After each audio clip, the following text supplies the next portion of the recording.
नमस्कार साथियों, आज के इस वीडियो में हम कवर करने वाले हैं 10 बायोलॉजी के बेसिक और यहाँ पर हाईएस्ट क्वेश्चन। तो चलिए शुरू करते हैं। उससे पहले आप नोटबुक लेके या रफ लेके बैठ जाइए, नोट करते रहिएगा जो हम यहाँ पर पढ़ाएंगे। वीडियो को पॉज करके आप यहाँ पर नोट करते रहिएगा। तो चलिए शुरू करते हैं। यूट्यूब चैनल को आप सब्सक्राइब कर लीजिए, बिकॉज इस तरह के कॉन्टेंट हम आपको डेली देते रहते हैं। डेली 10 आपको देते हैं जो कि आप लर्न करके अच्छा खासा यहाँ पर नॉलेज गेन कर सकते हो। तो चलिए शुरू करते हैं। पहला यहाँ पर क्वेश्चन है, शरीर की सबसे बड़ी ग्रंथि कौन है? जो शरीर की हमारी सबसे बड़ी ग्रंथि है वो कौन है? इन चार ऑप्शन से आपको बताना है। पहला है लाल ग्रंथि, दूसरा है थायराइड, तीसरा है सी है यकृत या डी है आमाशय। यहाँ पर देखिए सो आंसर में जब क्लिक करूंगा तो यहाँ पर आंसर सो गया होगा, लेकिन इससे पहले आपको एक उत्तर पता है तो कमेंट करिए। मैं आपको 3 सेकंड देता हूँ। 3, 2, 1 टाइम इज आप चलिए शुरू करते हैं। यहाँ पर आंसर शो करते हैं। तो देखिए जो सी है यकृत, हमारी जो यकृत यहाँ पर ग्रंथि है वो सबसे शरीर की बड़ी ग्रंथि है। तो आप इसे नोट कर लीजिए अपने कॉपी पर। तो अगले क्वेश्चन की तरफ हम बढ़ते हैं। हमारा अगला क्वेश्चन है, मनुष्य का मादा जनन अंग से किस हार्मोन का स्राव होता है?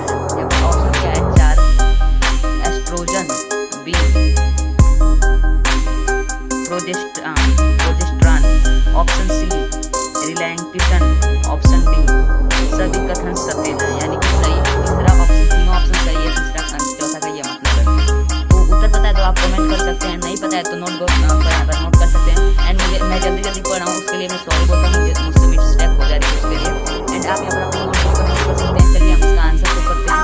3, 2, 1 चलिए इसका आंसर है सी रिलैक्सेशन।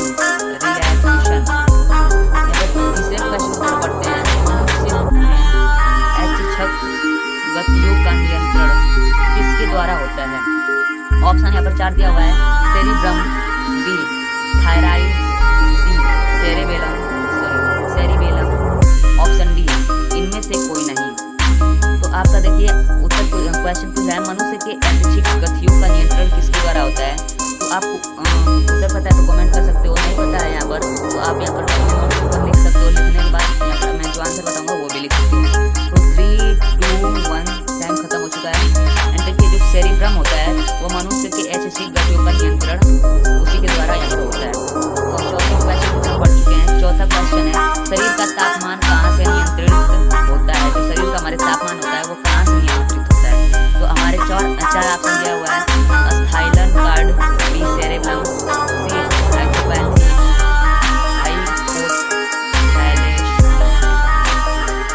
Hypothalamus, option D प्यूटरेटरी। यहाँ पर देखिए 4 ऑप्शन दिया हुआ है। मैंने यहाँ पर पढ़ दिया, थोड़ा मिस्टेक हो जा रहा है पढ़ने में, बिकॉज हिंदी बहुत ही मेरे यहाँ पर ज़्यादा अच्छी नहीं है, उसके लिए सॉरी। यहाँ पर देखिए आप अच्छे से यहाँ पर समझ सकते हो। यहाँ पर 4 ऑप्शन दिया हुआ है, कमेंट कर सकते हो ऑप्शन ए, बी या सी, डी। यदि आपको आता है तो गेस भी कर सकते हो इनमें से।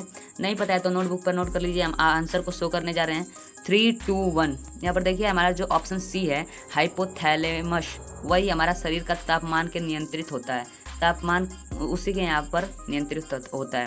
तो यहाँ पर क्वेश्चन नंबर 5 पर हम आ चुके हैं। अमीबा में भोजन का अंतग्रहण किसके द्वारा होता है? जो हमारा अमीबा होता है हमारे शरीर का, या मतलब हमारे मनुष्य के शरीर का, जैसे कि हम लोग के शरीर का जो अमीबा होता है उसमें भोजन का अंतर्ग्रहण किसके द्वारा होता है? पहला ऑप्शन है कूटपाद, ऑप्शन बी कोशिका मुंह, ऑप्शन सी सीलिया, ऑप्शन डी गुदाद्वार। यहाँ पर देखिए 4 ऑप्शन आपको यहाँ पर दिए हुए हैं। आप इसमें से गेस करके कमेंट कर सकते हैं, नहीं तो अपने नोटबुक पर नोट कर सकते हैं। नहीं पता है आपको तो यहाँ पर आंसर यहाँ पर लिखिए। आंसर है 3, 2, 1 आंसर है यहाँ पर ऑप्शन ए कूटपाद। यहाँ पर जो कूटपाद है वो अमीबा के भोजन के अंतर्ग्रहण उसी के द्वारा यहाँ पर होता है, जो भी है। हम क्वेश्चन नंबर 6 पे आ चुके हैं। निम्न में से कौन सा एंजाइम लार में पाया जाता है? यहाँ पर देखिए 4 एंजाइम यहाँ पर आपको दिया हुआ है, एंड इनमें से आपको बताना है कि कौन सा एंजाइम लार यहाँ पर लार में पाया जाता है एंजाइम। तो चलिए हम पहला पढ़ते हैं। Pepsin, option B trypsin, option C ptyalin, option D chymotrypsin. यहाँ पर देखिए 4 ऑप्शन को मैंने यहाँ पर पढ़ दिया है, एंड आप यहाँ पर गेस करके कमेंट कर सकते हो। और मुझसे अगर मिस्टेक हुई तो उसके लिए मैं आपको सॉरी बोलता हूँ, बिकॉज मेरी हिंदी उतनी अच्छी नहीं है, तो मैं इसीलिए आपको बोल रहा हूँ कि आप थोड़ा यहाँ पर मैनेज कर सकते हो। तो चलिए इनमें से मैं उत्तर को यहाँ पर बता देता हूँ कि उत्तर आपका क्या है। टाइम आपका समाप्त हो चुका है कमेंट करने का। तो देखिए ऑप्शन सी जो है टाइलिन, जो टाइलिन है वही लार में पाया जाता है। ये एंजाइन, टाइलिन नाम का एंजाइन लार में पाया जाता है। अच्छे से आप इस क्वेश्चन को नोट कर सकते हैं, इस आंसर को भी। चलिए हम 7वें की क्वेश्चन की तरफ बढ़ते हैं। 7वां क्वेश्चन यहाँ पर देखिए क्या दिया हुआ है। हम आ चुके हैं क्वेश्चन नंबर 8 पे, बिकॉज क्वेश्चन नंबर जो 7 है वो थोड़ा ब्लर था, इसलिए हमने क्वेश्चन नंबर 8 पे डायरेक्ट आ चुके हैं। तो हमारा क्वेश्चन नंबर 8 क्या बोल रहा है कि ऊर्जा उत्पादन के लिए कोशिका प्राय किसको उपयोग करती है। आपका ऑप्शन ए है अमीनो अम्ल, जो अम्ल मतलब इंग्लिश में होता है acid, amino acid. Option B में है यहाँ पर ग्लूकोज, ऑप्शन सी में है वसा अम्ल, या ऑप्शन डी में है सुक्रोज। देखिए जो ऊर्जा उत्पादन के लिए कोशिका प्राय किसका उपयोग करती है, जो हमारी कोशिका है वो किसका यहाँ पर ऊर्जा उत्पादन के लिए प्रयोग करती है। तो चलिए हम आंसर को यहाँ पर दिखाते हैं आपको कि क्या है। उसके लिए उससे पहले यदि आप थोड़ा भी मतलब आपको आंसर थोड़ा भी आ रहा है या नहीं भी आ रहा है तो आप यहाँ पर नोट कर सकते हैं, आ रहा है तो आप कमेंट कर सकते हैं। तो यहाँ पर देखिए ऑप्शन बी ग्लूकोज, ग्लूकोज आपका ऑप्शन बी सही है। यहाँ पर देखिए ग्लूकोज जो है कि ऑप्शन बी यहाँ पर सही है आपका, इसे आप नोट कर सकते हैं आंसर में। तो चलिए हम क्वेश्चन नंबर 9 की तरफ बढ़ते हैं। क्वेश्चन नंबर 9 में बोल रहा है किस अभिक्रिया द्वारा पौधे में ऑक्सीजन बाहरी वातावरण से कोशिकाओं में पहुंचता है। Option A